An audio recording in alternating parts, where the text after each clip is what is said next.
Les parlementaires se sont félicités de l'intérêt de l'État pour la protection et la préservation des parcs nationaux et réserves naturelles du pays. C'est donc à la quasi-unanimité qu'ils ont adopté le projet de loi modificatif de la loi de 2002 qui autorise le gouvernement à délimiter ces aires protégées. Cette délimitation devait se faire depuis 2002, mais elle a été impossible à cause de la crise.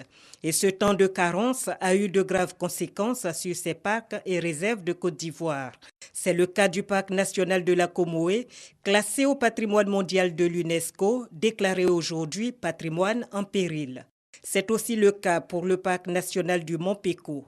Et justement, les députés ont voulu savoir l'impact de l'occupation d'Amadé Ourémy sur ce parc. Nous nous sommes tous réjouis du fait que le sieur Amadé Ourémy ait été mis aux arrêts.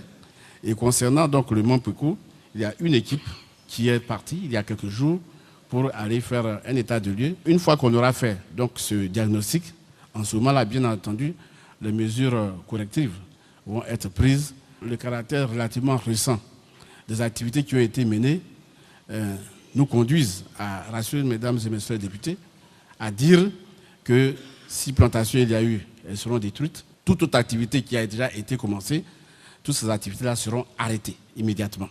Concernant la surveillance de ces aires protégées, le ministre Alakwadio donne le ratio d'un agent des eaux et forêts pour 5000 hectares.